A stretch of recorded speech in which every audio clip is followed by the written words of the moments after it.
오늘 말씀은 마태복음 8장 23절에서 27절까지 말씀입니다.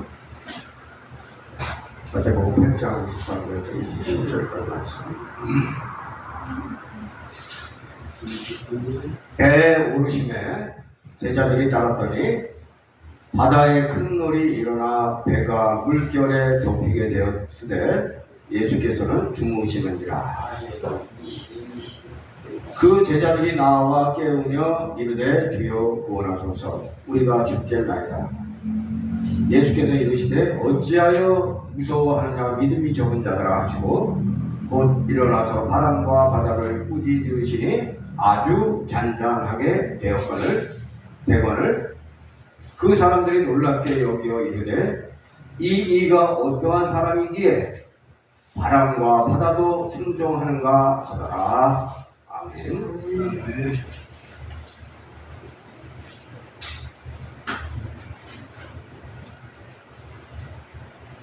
예수 그리스도는 우리와 똑같은 사람입니다. 우리하고 똑같은 사람이에요. 완전한 사람이에요. 그래서 예수 그리스도에 대해서 이야기할 때 완전한 사람이면서 동시에 완전한 하나님이시라고 말씀을 하세요. 그렇지만 우리에게 없는 중요한 본질이 예수 그리스도에는 있어요. 그게 뭐예요? 우리가 계속 요새 외우고 있죠? 마태복음 16장 16절 다들 알고 외울 거예요. 제가 읽으면 머릿속에 쏙쏙 들어갈 거예요. 왜? 우리가 다 함께 외웠으니까. 시몬 베드로가 대답하여 이르되 주는 그리스도시요 살아계신 하나님의 아들이시니이다.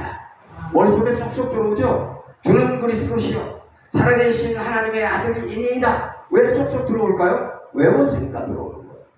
외우지 않은 사람들은 잘 안 들어와요. 하나님의 아들이 하나님이에요. 그 하나님의 모습은 로마서 1장 로마서란다. 계시록 1장 12절에서 17절까지 잘 나와 있어요. 계시록 1장 12절에서 17절에 많이 찾아봐도 돼요. 몸을 돌이켜 나에게 말한 음성을 알아보려고 돌이킬 때 일곱 금촛대를 보았는데 촛대 사이에 인자 같은 이가 발에 끌리는 옷을 입고 가슴에 금띠를 띠고 그의 머리와 털의 희기가 흰 양털 같고 눈 같으며 그의 눈은 불꽃 같고 그의 발은 풀무불에 단련한 빛난 주석 같고 그의 음성은 많은 물소리와 같으며 그의 오른손에 7별이 있고 그의 입에서 좌우에 날선검이 나오고 그 얼굴은 해가 힘있게 비치는 것 같더라. 이 모습은 예수 그리스도께서 이 땅에 사실 때의 모습이 아니에요. 이 땅에 사실 때는 어떻게 사셨냐? 이 땅에서 사실 때 예수님의 모습은 희생하시러 오신 매우 가난한 어린 양의 모습으로 살았어요. 그래서 상당히 무시받으면서 살았어요. 우리가 천국에서 만날 예수 그리스도의 모습은 어떤 모습이에요? 오늘 계시록에 나와 있는 이 모습이에요. 강렬한 빛의 모습이에요. 예수님의 얼굴을 바라볼 수가 없어요. 왜? 너무 반짝반짝하니까 못 바라본다 이거. 우리가 감당하기 힘드신 모습이다. 이 세상에서 죽으러 오실 때는 비실비실의 모습으로 오셨으니까 잘 몰랐어요. 그렇지만 이 세상에서도 힌트를 보여주신 적이 있어요. 어느 때 보여주셨어요? 변화산에서 잠시 보여주셨는데 부활 후에 예수 그리스도의 놀라운 모습을 제자들은 혼란스러워하면서 본 거예요. 이거 혹시 예수님 아닌 거 아니야? 저게 예수님 분명히 예수님이에요. 목소리도 그렇고 여기 창이 찔린 모습도 그렇고 손가락에 못이 박힌 그 자국도 분명히 예수님인데 신적인 모습이 있거든요. 그러니까 제자들이 조금 혼란스러운 게 있었어요. 물론 복음서에는 기록이 안 되어 있어요. 왜 기록을 안 했을까요? 뻔하죠. 부활 안 했다 그럴까. 그러나 예수 그리스도는 여전히 섬기는 하나님이셨으며 겸손하신 하나님이셨어요. 성경은 우리에게 알려주고 있습니다. 수많은 사람 중에서 아브라함을 선택하셔서 그의 후손으로 예수 그리스도가 태어나게 하신 것과 같이 수많은 별 중에서 지구를 선택하셔서 세상에 생명을 부여하셨어요. 달에도 생명체는 없어요. 화성에도 생명체는 없어요. 태양계 안에서 생명체가 있는 곳은 지구 외에는 없는 거예요. 다른 곳에서 생명체를 찾으려고 하는 것은 매우 어리석은 행동이에요. 그런데 과학자들이 그런 행동을 하고 있잖아요. 왜 그래? 성경을 모르니까 그런 답답한 행동을 하고 앉아있는 거예요. 성경을 이해하지 못한 자들이 쓸데없는 짓들을 많이 해요. 성경을 알면 쓸데없는 짓을 안 해요. 성경을 모르면 아무리 공부를 많이 해도 진리가 안에 없다는 거예요. 예수 그리스도를 바라볼 때 항상 하나님을 인식해야 돼요. 제일 중요한 게 하나님을 인식해야 돼요. 그분이 하나님이십니다. 영생하는 육체를 우리에게 회복시키기 위하여 오신 하나님으로 바라볼 수 있어요. 너무너무 좋으신 하나님. 그분께 순종하고 따라가는 것, 그게 행복이에요.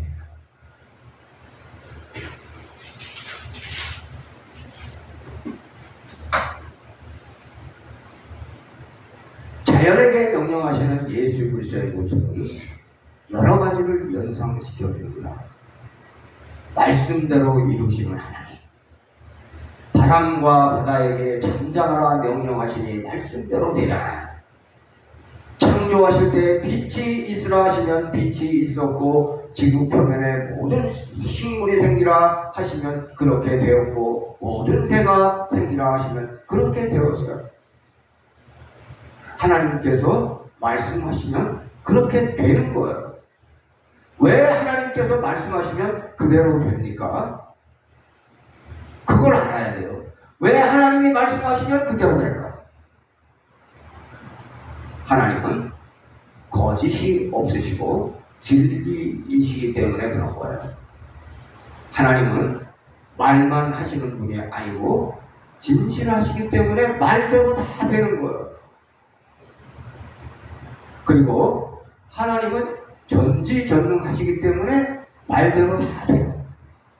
반대로 사탄은 거짓의 아비예요. 사랑이 없어요. 남 잘 되는 것을 좋아하지 않아요. 교회에서 신앙생활을 하는 이유는 하나님 닮으려고 하는 거예요. 그래서 말씀대로 살라고 저는 여러분들에게 외치고 하나님을 닮지 않고 겉은 하나님을 닮아가지만 속은 사탄으로 채워가는 불쌍한 자가 있다면 그의 정착력은 뻔한 거 아닙니까? 그건 지옥이잖아. 교회를 위한 척하면서 교회의 분열을 가져오는 자들은 그거 사탄의 지배를 받는 자들이에요. 멀리 해야 되는 자들이에요. 상대하지 말아야 되는 거예요. 말씀대로 사는 것이 매우 쉽고 편할 때가 있어요. 그런데 항상 그런 게 아니다. 말씀대로 사는 것은 어렵고 불편하고 힘들 때도 얼마든지 있어요. 그럼 어떻게 해야 되는 거예요? 쉬운 때는 하고 어려운 때는 하지 말고 이래야 되는 거예요. 이겨내야 돼요. 내가 불편하면 하지 않으려고 하는 것은 매우 나쁜 발상. 내가 편하고 불편한 것은 중요하지 않아요. 말씀대로 사는 것인가? 아닌 것인가? 이게 중요하다. 말씀을 외우는 것을 너무 환상적이라고 생각하는 사람들은 매우 드물어요. 외우는 게 그렇게 재밌는 거예요. 그런데 우리가 왜 그런 걸 하고 있습니까?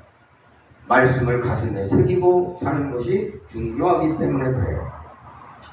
외우는 것을 견뎌내고 이겨낼 수 있기 바랍니다. 견뎌내지 못하고 뛰쳐나가고 화를 내고 이러는 거는 옳지 못하는 거예요. 어떠한 일이 있더라도 형제 자매에게 짜증내지 말고 평소에 부드럽게 말하는 기본부터 잘 지켜야 돼요. 기본을 잘 지켜야 돼요. 인격이 안 자라면 믿음도 안 자라요. 믿음이 자라고 싶으면 인격도 자라야 돼요. 24절, 25절 봅시다. 24절, 25절.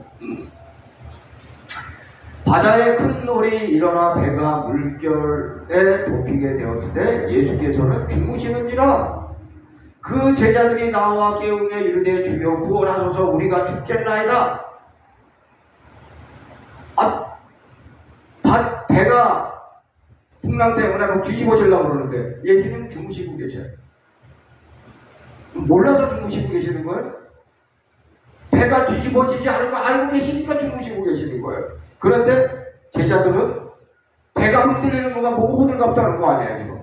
예수님 우리 죽겠어요. 어떻게 좀 해보세요.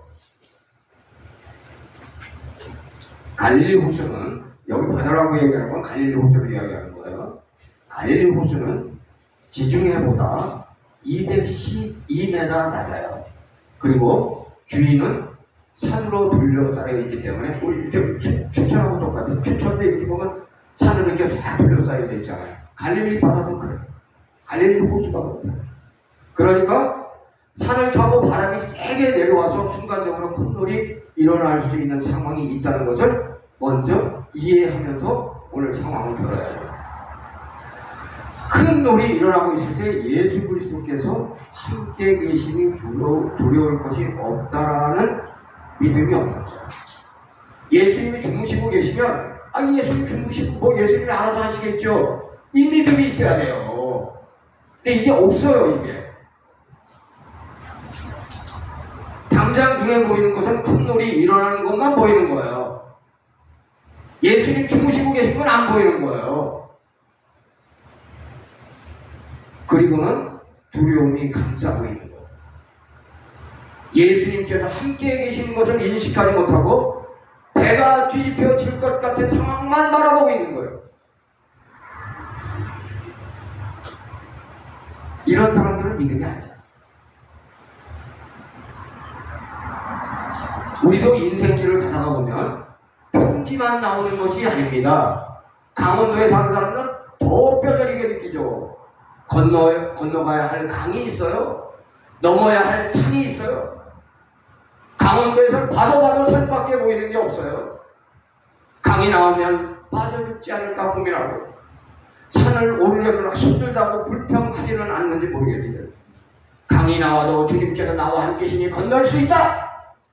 라고 생각하고 간절히 기도하고 안전하게 건너가는 사람은 그게 정상적인 신앙인이에요. 어려움이 있다고 팔팔 떨고 앉아있는 거 그거 얼마나 보기 안 좋은 줄 알아요? 주님을 믿으면서 믿지 않는 사람이라면 돈밖에 모르겠지. 근데 믿는 사람이 왜 이렇게 발발발 떨고 사냐고. 왜 강을 건너야 하는데 하면서 짜증나는 사람들은 매우 부족한 사람들이에요. 산을 오르려면 오를 준비를 하고 주님께 도와달라고 기도하고 오르는 사람이 되면 되는 거예요. 어떻게 세상을 가면서 평지만 갈 수 있겠냐고요. 편하게만 가려고 하다가 말씀대로 살지 못하게 되는 거예요.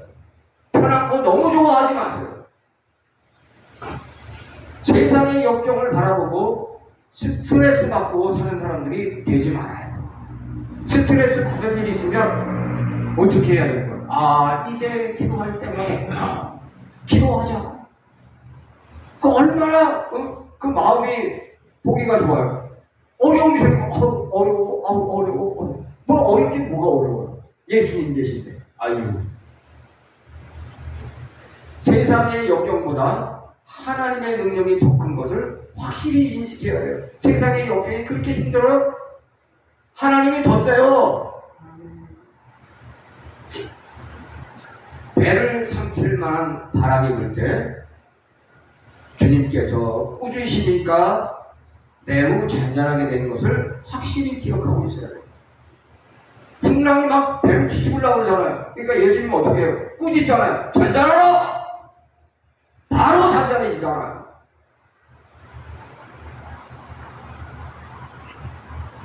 주님께서 꾸짖으시면 되는 거예요. 거기서 끝난 거예요. 주님께서 꾸짖으시기 전에 먼저 우리는 주님께 기도할 수 있어야 돼요. 주님은 우리의 상황을 이미 알고 계세요. 그러나 주님께서 어떻게 하실지 그건 주님 마음이에요. 주님께서 어떤 사람을 좋아할까요? 주님께 부르짖는 자를 좋아할까요? 가만히 있는 자를 좋아할까요? 부르짖는 게 그렇게 힘들어요? 부르짖으면 되는 거예요. 근데 그걸 못하고 있어요. 조용히 있는 자, 자고 있는 자는 주님께서 의도적으로 안 줄 수도 있어요. 알고 있으면서도. 왜? 부르짖지 않으니까.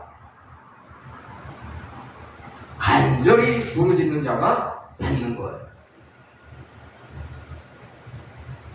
예수님 믿고 교회에서 예배드리면서도 어려운 일이 생길 때 내가 해결하고자 하는 자는 이거 잘못된 길로 가는 거예요. 왜 내가 해결하려고 그래요? 하나님 계신데. 주님으로부터 확실히 해결받는 것을 느낄 때 그때 만족감이 오고 믿음도 자라는 거예요. 그리고 또 기도하게 되는 거예요. 예수 그리스도께서 능력이 없어서 해결되지 않는 것이 아니라 내가 강구하지 않기 때문에 받지 못하는 경우가 생기지 않도록 기도하기를 바랍니다. 아멘. 나의 개인 문제뿐 아니라 교회를 위해서도 기도해요. 교회 안에 여러 가지 문제가 있어요. 구체적으로 간절히 기도하는 교인이 많으면 교회는 쉽게 갈 수 있어요. 근데 교인들은 기도 안 하고 목사님만 기도하고 있으면 목사님은 어떻게 해야 돼요? 목사님은 나중에 노동판에 나가서 일도 해야 돼요. 광풍을 잔잔하게 하시는 예수 그리스도를 믿고 하나님께 기도하기 바랍니다. 주님은 주시려고 하는데 우리가 외면해서 받지 못한다면 이거 지독하게 잘못되는 거 아니에요? 주님은 자꾸 주려고 그래요. 근데 내가 자꾸 튕기는 거예요. 자, 그릇이 이렇게 있잖아요. 이거 조금 이게 저기 안에 물이 있으니까 내가 엎을 수가 없으니까 이게 그릇이라고 치자고요. 자, 그릇이 이렇게 있으면 정상적으로 이렇게 놔야지 물을 받을 거 아니에요. 에? 근데 이렇게 놔. 받을 수 있어요? 못 받잖아요. 기도 안 하는 게 이게 뒤집어 놓고 있는 거야, 이게.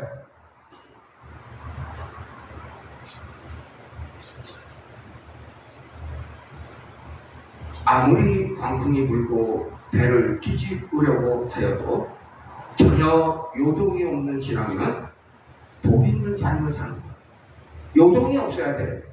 요동칠 일이 생기면 아이고 주님 계신데 이런 배짱이 있어야 되는 거예요. 아 주님 계신데 한번 따라해보세요. 주님 계신데 이건 내 마음속에 생기고 있어야 돼. 아 주님 계신데 그러면 되는 거예요. 인생길을 가면서 힘들든지 힘들지 않든지 주님의 마음을 이해하고 항상 찬양 속에 살아가는 신앙이 되길 바랍니다. 항상 최고의 지선이신 하나님을 신뢰하죠. 우리가 잘 되기를 바라시는 하나님을 항상 찬양하는 우리의 입이 되기를 바라요. 교회 안에 이걸 안 열어. 가장 힘들 때, 아주 소망이 없을 때, 그때도 하나님만은 신뢰하는 우리의 마음을 잃어버리지 말아야 돼요. 죽어가면서도 하나님을 찬양하는 기본을 절대 잃어버리지 말기를 명령하는 거예요. 하나님은 우리를 최고로 만드셨고, 우리가 타락하여 동물과 같은 본성으로 살아갈 때도 우리를 끝까지 사랑하셨고, 지금도 사랑하시고 희생하셨고 영생을 회복하신 사랑의 결정판이신 것을 절대로 잊지 마. 주님 찬양, 주님 찬양, 주님 찬양이 우리가 가야 할 길임을 잊지 마세요. 주님을 절대 신뢰할 때 절대 순종의 열매를 맺으세요. 주님을 사랑한다고 항상 고백하는 삶을 살기를 바라요. 주님은 정말 좋으신 분이에요. 주님을 사랑하는 것이 우리의 무엇입니까? 행복이에요. 주님을 사랑해보세요. 행복해요. 제가 왜 행복한 줄 알아요? 주님을 사랑하니까 행복한 거예요. 제가 왜 행복한 줄 알아요? 우리 교인들 사랑하니까 행복한 거예요. 우리 사모님 얼굴이 왜 좋은 줄 알아요? 주님도 사랑하지, 그렇지만 교인들을 정말 사랑해요. 교인들을 사랑하니까 얼굴이 반짝반짝 빛이 나요. 아, 정말요. 여러분들도 내 옆에 있는 교인들을 내 몸과 같이 사랑해보세요. 얼굴이 반짝반짝 빛이 나죠. 저는 항상 못 쳐다봐. 그래 봐. 그때 시원해진다. 오늘은 여기까지 하겠습니다. 봉헌하겠습니다. 338장 338장